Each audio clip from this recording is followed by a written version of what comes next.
Bienvenue sur le podcast Des mots sur tes mots, le podcast qui t'aide à reprendre confiance en toi pour mieux vivre tes relations amoureuses.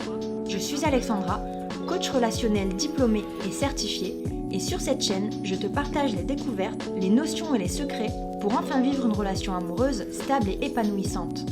Que tu sois confortablement installé, en train de faire ton ménage ou ton jogging, c'est parti pour un nouvel épisode. Hello, j'espère que tu vas bien. Aujourd'hui, dans cet épisode, j'aborde un thème qui est assez délicat. Et ce thème me vient de quelqu'un qui me suit sur les réseaux, à qui j'avais demandé donnez-moi vos idées de podcast. Et cette personne m'a dit comment faire pour quitter un homme marié. C'est assez délicat pour moi parce que moi j'ai été la femme trompée. Donc j'ai envie d'extrapoler ce sujet et en fait le transformer en comment apprendre à quitter une personne dont on sait qu'elle est nocive, en fait, dont on sait que ça mènera à rien finalement. Vous êtes extrêmement nombreuses à vivre ce genre de choses et mon but c'est pas de juger parce qu'en fait toutes les tromperies, j'ai envie de dire, sont propres à chacune. Et en fait, toutes les histoires ne sont pas comparables, même si, forcément, et ça personnellement, c'est mon idée à moi, c'est jamais une bonne chose que d'être soit avec un homme marié ou de tromper sa femme, quoi, ou son compagnon.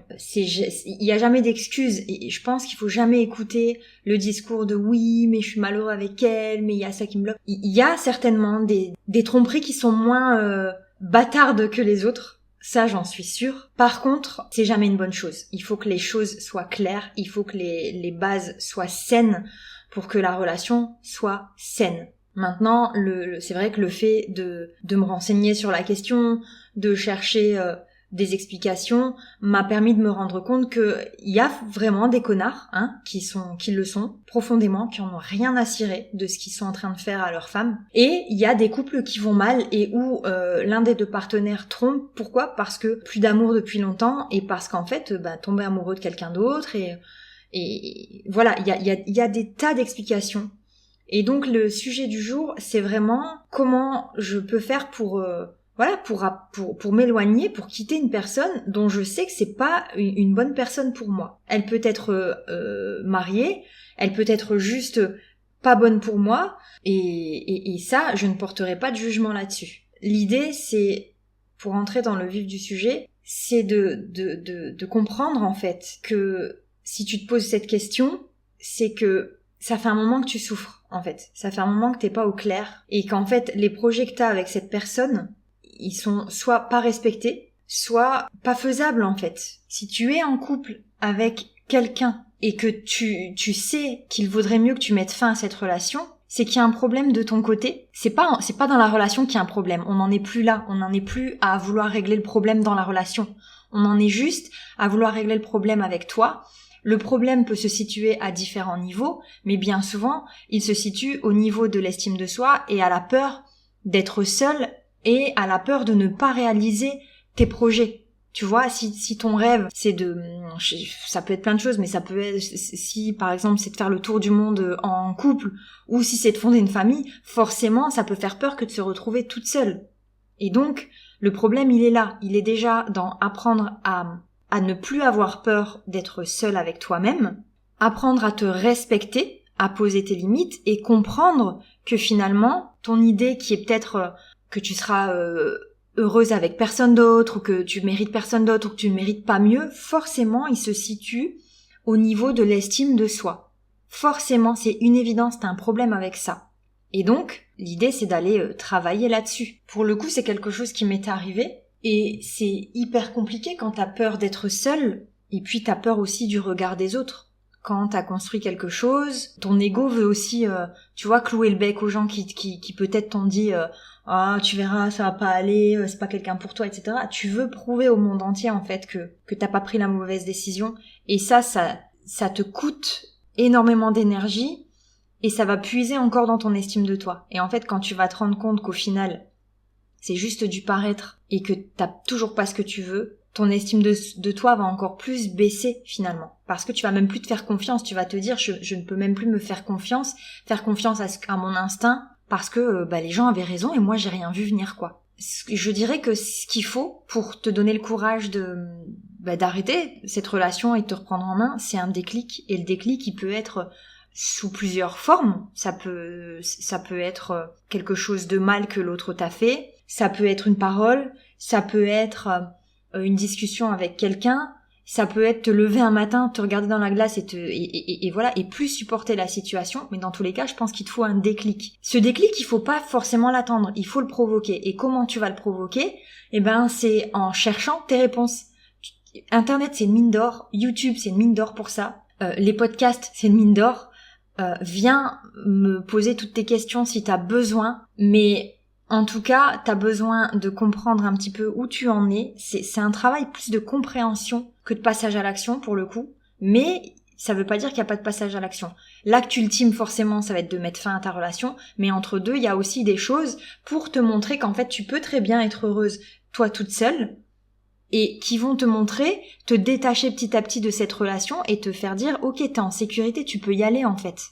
Tu peux y aller. Moi, pour ma part, ce que j'ai vécu, ça a été violent parce que ça a été du jour au lendemain et c'était pas ma décision. Donc ça a été hyper compliqué. Mais au final, je pense que, je dis toujours, j'aurais pas eu le courage de le faire. Peut-être que j'aurais eu le courage de le faire. Mais en tout cas, à ce moment-là, j'étais pas prête du tout à le faire. C'était impossible et impensable. Et il y avait une grosse partie de ce que les gens vont penser. Il y a souvent, c'est vrai qu'on a un regard assez accusateur, je sais pas, mais de pitié peut-être, sur les gens qui sont seuls, qui sont célibataires. Et donc, la société, quand elle te renvoie ça, toi t'as honte, parce que t'as déjà pas confiance en toi, et donc c'est toute une idée selon laquelle t'es pas digne d'être aimé, personne t'aime, etc. Moi on me l'a déjà dit en rigolant, ouais tu vois, personne t'aime, et ok, mais ça fait mal en fait, quand tu vis ce genre de choses, ça fait mal.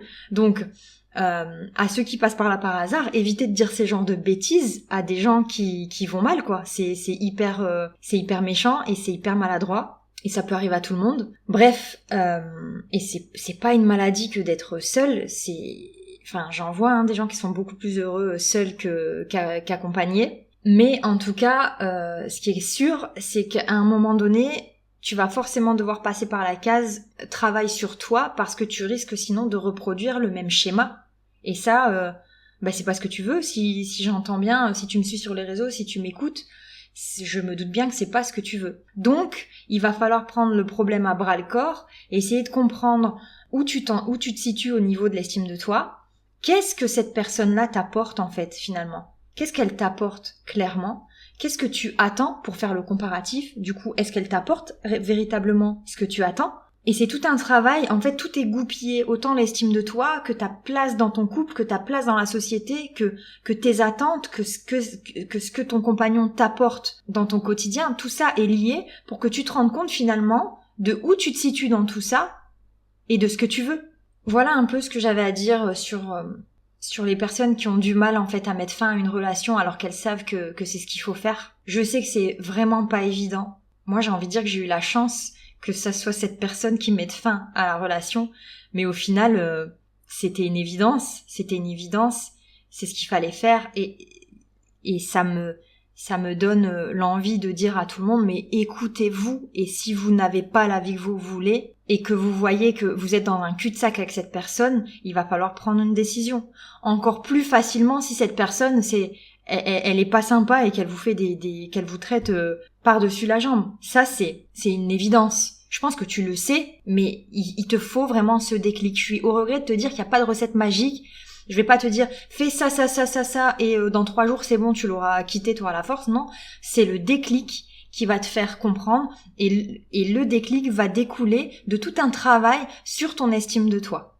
Donc voilà, j'insiste, en fait le mot de la fin c'est vraiment estime de toi, comprendre tes attentes, savoir ce que tu veux, regarder réellement ce que tu as par rapport à ce que tu veux et voir si c'est faisable ou pas. Et si c'est pas faisable, et ben en fait le déclic va venir de là et te dire en fait j'aurai jamais ce que je veux. Je vais arrêter d'être dans l'attente, je vais arrêter de croire peut-être qu'il va quitter sa femme pour moi ou autre. Je vais arrêter parce que en plus il y a des chances pour que si tu es avec une personne mariée, faudra pas venir t'étonner si un jour ton compagnon te trompe à ton tour en fait. C'est ça aussi. Alors attention, il y a vraiment des cas spécifiques où effectivement ça va très mal dans le couple et où c'est compliqué et où vous vous aimez vraiment très fort et voilà. Dans la plupart des cas, attention au retour du bâton.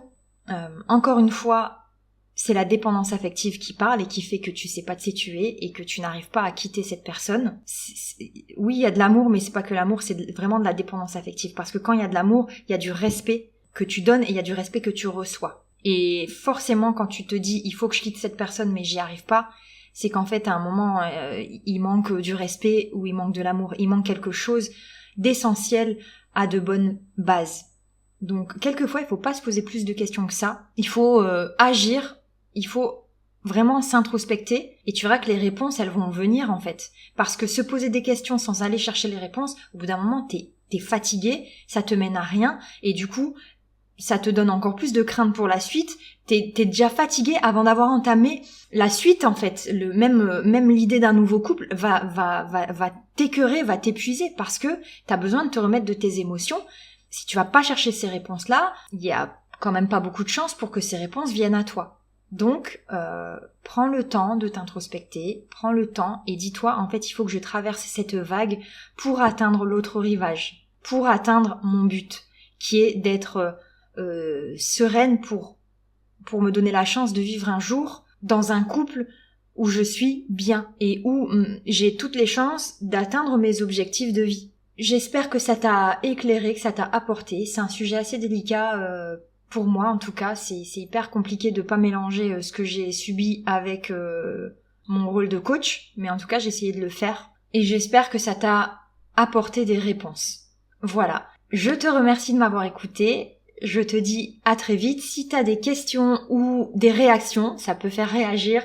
N'hésite vraiment pas. Moi, j'aime confronter les avis, j'aime débattre et j'aime en fait comprendre. Je sais qu'il y a forcément une explication, que on n'agit pas pour faire mal à l'autre dans la plupart des cas, mais bien pour se protéger de quelque chose. Et donc quand on est dans une relation d'adultère, c'est pas forcément pour faire mal à l'autre, mais en fait il faut toujours prendre en compte que derrière il y a quelqu'un qui peut potentiellement souffrir en fait. Je te remercie et je te dis à très vite.